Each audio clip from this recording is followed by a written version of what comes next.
looking for somebody of outstanding quality, and we found that person in Betty Boothroyd. But we were also discussing the whole nature of the speakership, of the role of democracy, of the challenges facing Parliament. And the chair, during that historic debate, was taken by a former Prime Minister who was also the longest-serving member, the Father of the House, Sir Edward Heath.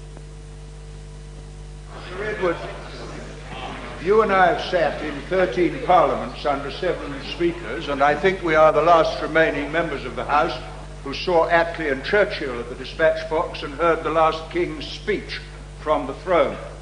And we were elected the same year. You're the father of the House. I was then the baby of the House. I must now be the uncle of the House. And in that capacity, I want to speak. But my honourable friend, the honourable gentlemen who've spoken, have introduced, in my opinion, the most important element into this debate, which is about the speakership itself.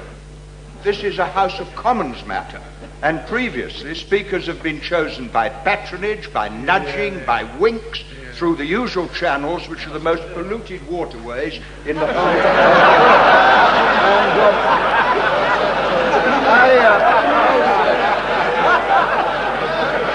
I think the House, apart from the personal qualities of the candidates, and the ones that have been mentioned, all of them have exceptional qualities. I'm not arguing about that.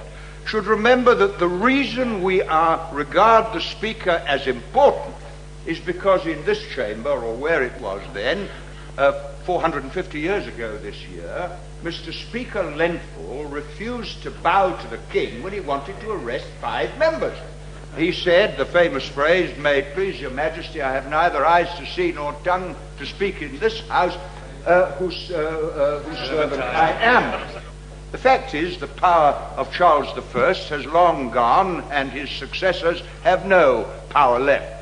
But the growth of state power in that 450 years has been enormous. And it has been enormous in many ways. And if I take one example and I look at the Prime Minister, all the prerogatives that Charles had are now in the Prime Minister's hand. You know it yourself, Sir Edward. What happened to it? The Prime Minister can take the country to war without consulting Parliament. The Prime Minister can sign treaties without consulting Parliament. The Prime Minister can choose archbishops without consulting Parliament.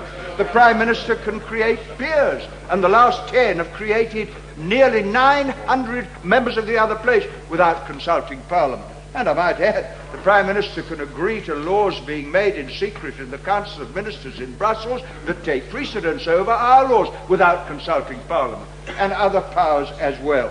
And therefore the divine right of kings is alive and well.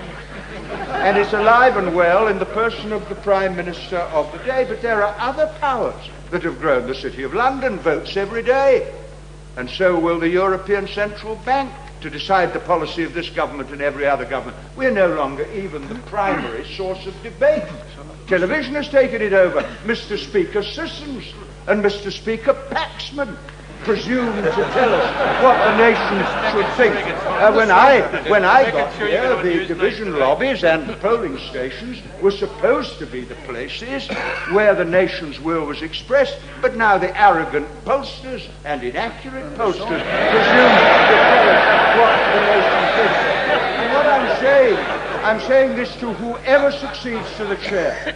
Democracy is being bypassed, and the responsibility for it rests very largely with this House of Commons of all parties who have allowed it to happen. Now, of course, we have some powers. We can speak freely. Our speeches are printed in Hansard, the only newspaper not owned by Rupert Murdoch. We have also got access to television without being interrogated in the Star Chamber by David Dimbleby. But the most powerful weapon we have is Mr. Speaker. And I want to talk about the speakership. The Speaker, apart from keeping order, which is not as difficult as might appear, can allow or disallow parliamentary questions to ministers and thus expose them or protect them. That's right. The Speaker can accept or refuse closure motions that can either prolong or stop debates.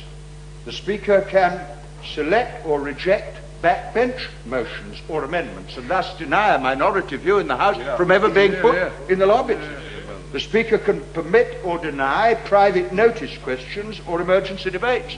The Speaker can call or not call individual members. He can give or withhold precedence to Privy Councillors, which is a source of a lot of anger. He can determine which bills are hybrid and which are not. He can use a casting vote when there's a tie. He can recall the Commons in a recess, which is a formidable power in the event of some international crisis. He can certify a money bill and rule on matters of privilege.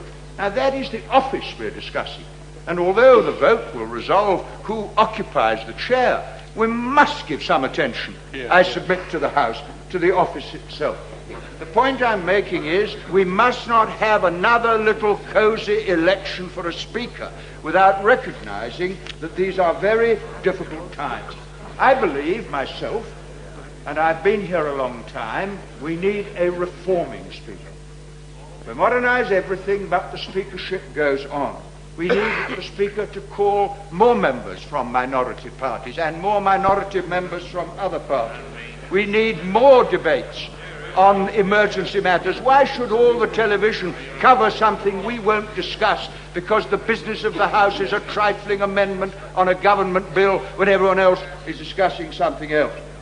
I would like to see a Speaker demand better conditions for the staff who work in this Palace of Westminster, including, may I say, comprehensive and complete child care provision for many, many parents who've come to the House. I'd like to see a Speaker allow Westminster Hall to be used so we don't leave pensioners freezing out in the winter when they come to lobby their members of Parliament. I'd like to see the Strangers Gallery renamed the Electors Gallery. We never caught up with 1832 when this place was done. And I must say I'd like a Speaker who didn't wear a wig every day because it's so intimidating. We've got to have a Speaker. Well, of course, I know Mr. Speaker Weatherall was popular on the television, but for many people watching, they thought it was appearing in the High Court. We need a Speaker who will defend the rights of those who are represented here. Now, I know I'm not speaking for my honourable friend whom I support, but I hope she's listening, and I hope the other candidates are listening too. If Parliament is to survive, it must be a workshop and not a museum. And I think the years ahead, myself, for one reason or another, are going to be very, very troubled years. And there will be not just difficulty in the House, but social unrest. And I do not believe, well, I'm giving my opinion to the House. I thought that's what we were told the House was famous for. I do not believe democracy can be taken for granted anywhere. And we would do well to elect a Speaker who will help to do the difficult task that falls to those of us who have the honour to serve in this House. Most coverage of Parliament is limited in the news bulletins to exchanges between the two front benches. But in the course of the debate, many members, not just myself, but many members, put forward the views that reflect the interests of their constituents and express with passion and commitment their own opinions. And of course, who's in Parliament, which party forms a government, is entirely the responsibility of the people who vote on polling day. And I think it's important that what is said in Parliament should be understood, so those who've spoken should be accountable for what they've said, and the public should have an opportunity of determining who they want to return when it comes to the next election.